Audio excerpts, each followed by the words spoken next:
Hello there you guys, welcome to one of my videos.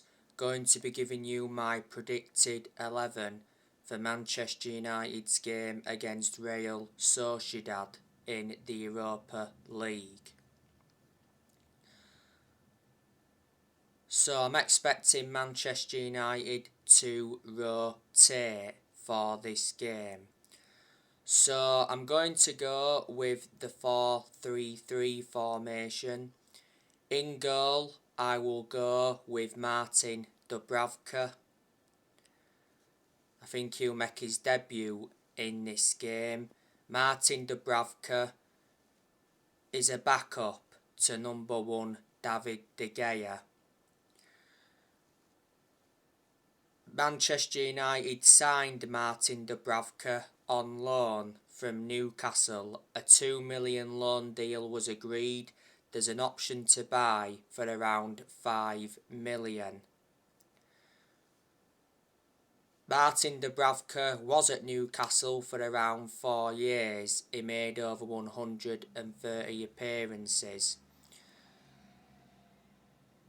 Newcastle did get him from Sparta Prague for around 4.2 million.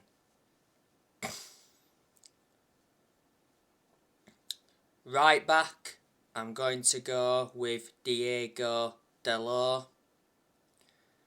Diego Dalot has been impressive so far this season.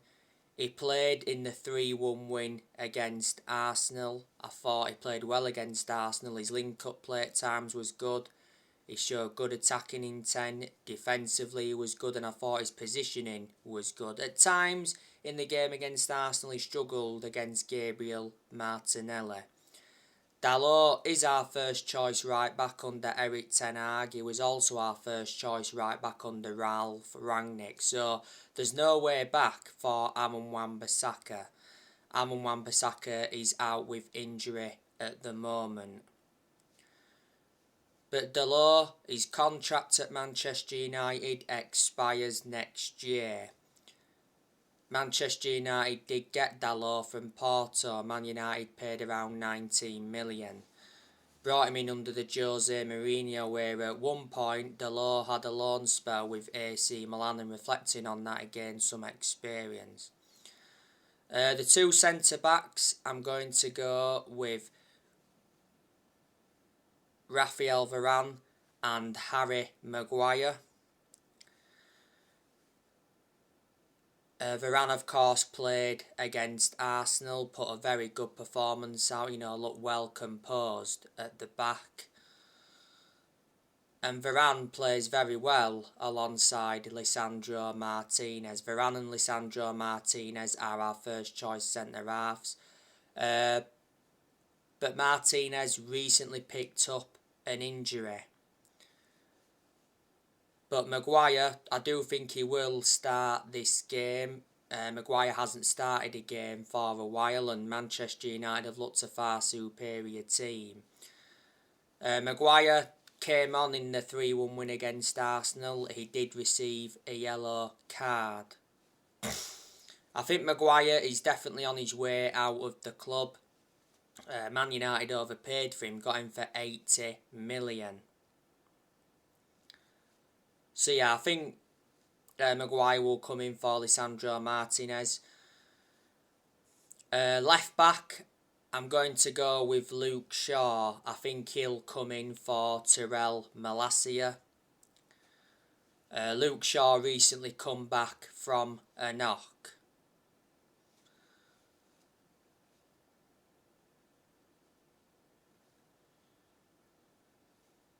Obviously, Tyrell Malacia played in the 3-1 win against Arsenal. Pretty average performance against Arsenal by Malacia. He's had better games as a United player. He struggled against Bukayo Saka, did Tyrell Malacia. But yeah, Luke Shaw, he's no longer our first choice left back. I think he could leave Manchester United next year. His contract expires next year. Luke Shaw's enjoyed around 9 or 10 years at Man United, so reflecting on that, he's been a long-serving player.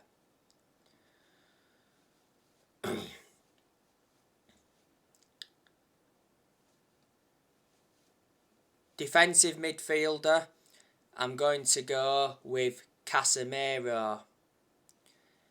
I think he'll come in for Scott McTominay.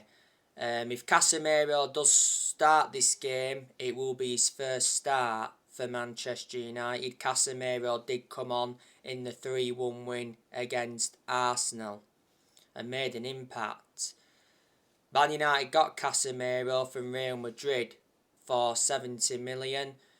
Man United paid an initial fee of 60 million and there was a further 10 million in add-ons. When Casemiro officially signed, he signed a 4-year contract with an option of an additional year.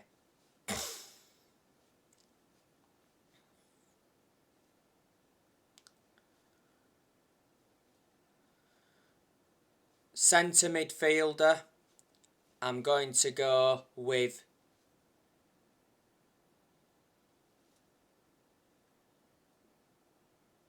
Christian Eriksen. I think he'll play alongside Casemiro in this game. Christian Eriksen, of course, played in the win against Arsenal. What a game he enjoyed, Eriksen. He was involved in all of 3 of Manchester United's goals and he provided an assist. Manchester United got Christian Eriksen on a free transfer. When he officially signed, he signed a 3-year contract.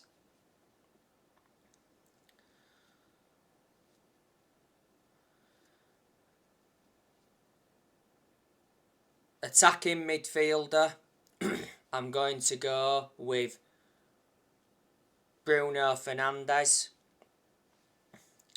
To be fair, Bruno Fernandes is doing well this season.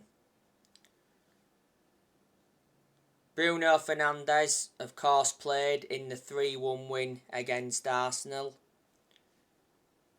Fernandes was unlucky not to score in that game. He had a chance which produced a good save from Aaron Ramsdale, but that Fernandes chance came from a mistake from Aaron Ramsdale. And Fernandes got an assist against Arsenal, played a lovely through ball to pick out Marcus Rashford.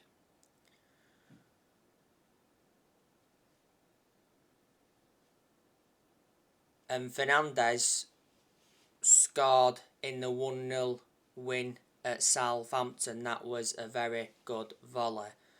Like I've said, Ronaldo hasn't started for a while and we seem to get the best out of Fernandes when Ronaldo doesn't start or doesn't play in general. But when Fernandes and Ronaldo play together, you can't seem to get the best out of Fernandes, which doesn't really make sense because Fernandes and Ronaldo play together for Portugal. Bruno Fernandes has been a Manchester United player for over 2 years. Manchester United got him from Sporting Lisbon back in January 2020.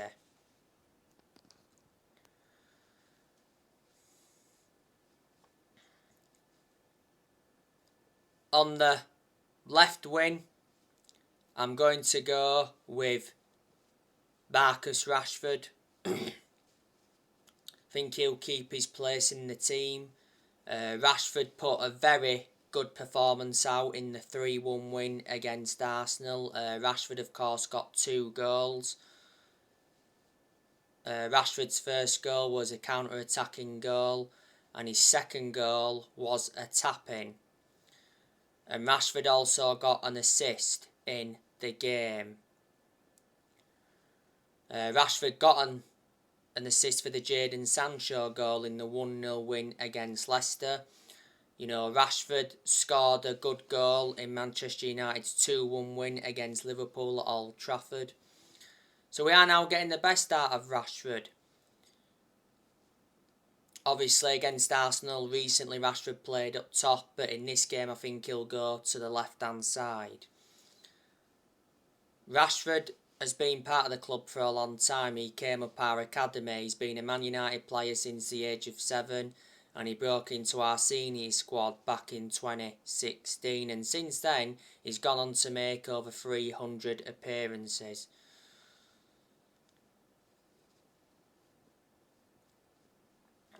On the right wing, I will go with Jadon Sancho.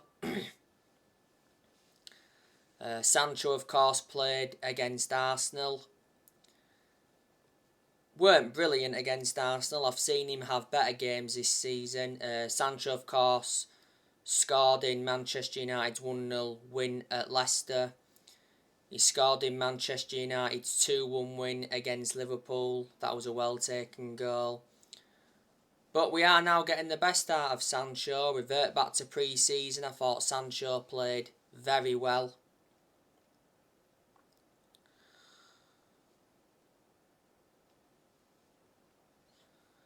And towards the end of last season, he played very well.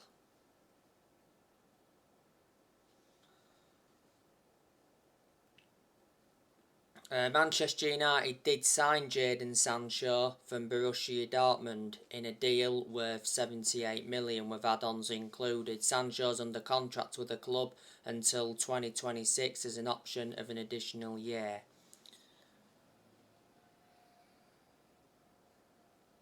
So yeah, Sancho and Rashford on the flanks. I don't think Antony, by the way, will start this game.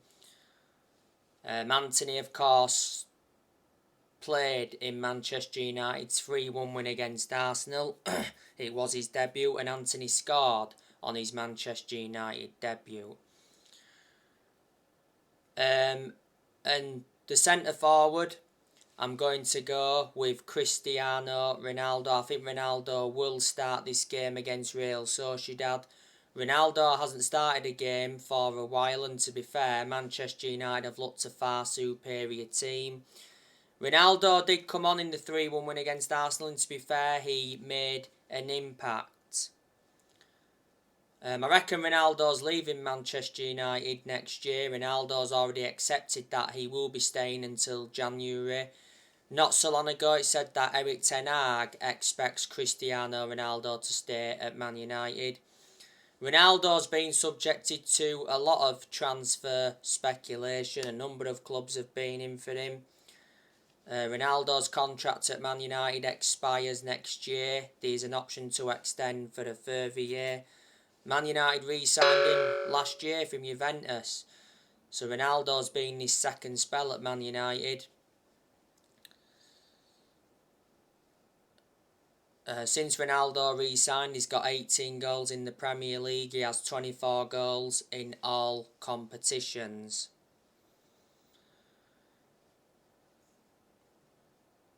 So anyway, that's how I think Manchester United could line up against Real Sociedad. Man United do have players missing. Wan-Bissaka's been out. Lisandro Martinez recently picked up an injury. Donny van de Beek's recently picked up a knock. Palistri's still out, but he doesn't get in the team anyway. Brandon Williams is out, again, doesn't get in the team. Martial, he's still injured. He's missed a lot of games this season through injury.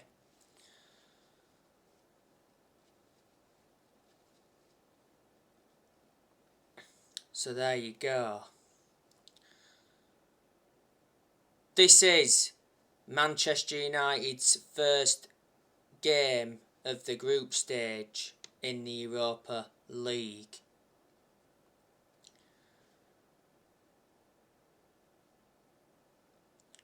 Real Sociedad, they recently drew 1-1 with Atletico Madrid.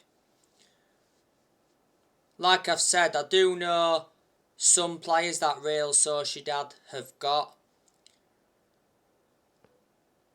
They've obviously still got David Silva, who they got from Manchester City. They've got Mikel Oyarzabal, he's out with injury at the moment. Robin Lenormand, he's got physical discomfort at the moment. Carlos Fernandez, he's out with injury.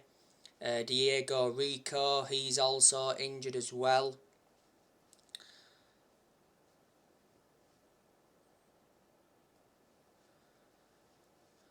Real Sociedad also have Alexander Sorloth.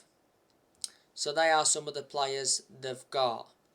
Let me put into the equation that Real Sociedad lost Alexander Isak to Newcastle in the transfer window, and they let Adnan Januzaj go, and Adnan Januzaj is a former Manchester United player.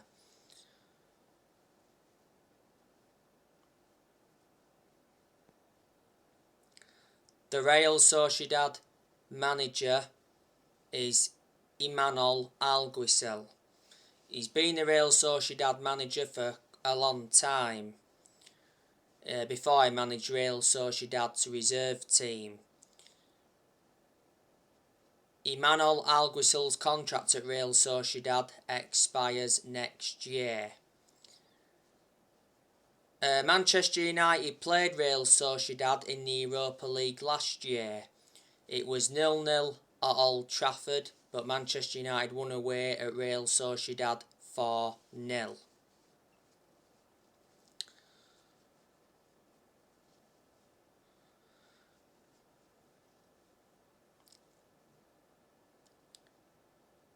Manchester United's next league game is Crystal Palace.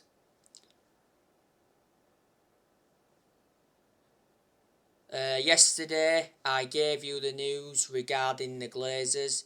He said the Glazers have set a 3.75 billion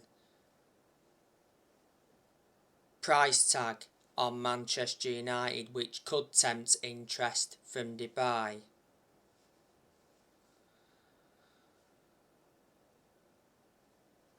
The other week, was it? It said Sir Jim Ratcliffe wants to buy Manchester United. Sir Jim Ratcliffe is one of Britain's richest men. He's a billionaire worth 15 billion. Quite a few weeks ago it said Elon Musk joked about buying Man United. Elon Musk is an American billionaire worth 218 billion. Quite a few weeks ago it said that Michael Knighton was preparing a bid to buy the club from the Glazer family.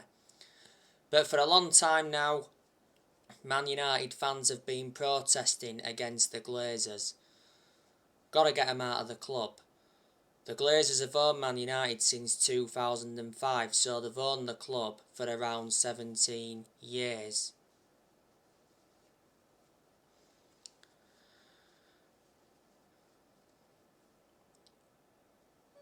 Obviously we've got John Murtaugh at Man United, he's our director of football.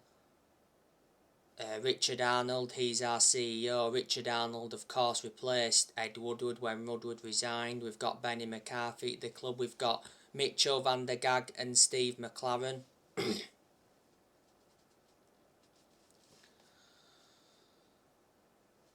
They're working alongside Eric Ten Hag. Eric Ten Hag was the one that recommended them in. Quite a few weeks ago, Sir Alex Ferguson came back to Manchester United in an advisory role, and obviously Eric Ten Hag is the Manchester United manager. Eric Ten Hag has now won 4 games as the Man United manager. Reflecting on the win against Arsenal at Old Trafford, it was 4 wins in a row for Man United. I've given Ten Hag a lot of credit in the last 4 games because I like the way he's approached them games. Revert back to the first 2 league games that Man United lost. You know, you got a lot of Man United fans prejudging Eric Ten Hag, but I never prejudged him because I know Eric Ten Hag is a very good manager and he will make Manchester United competitive again.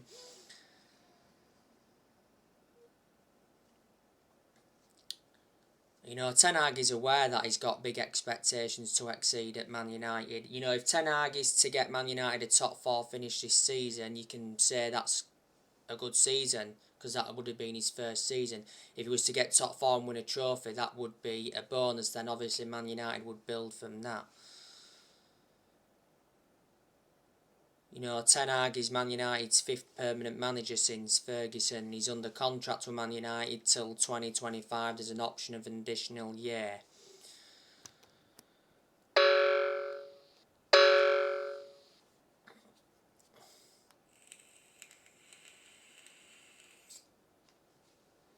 You know, Ten Hag has made 6 signings as Manchester United manager.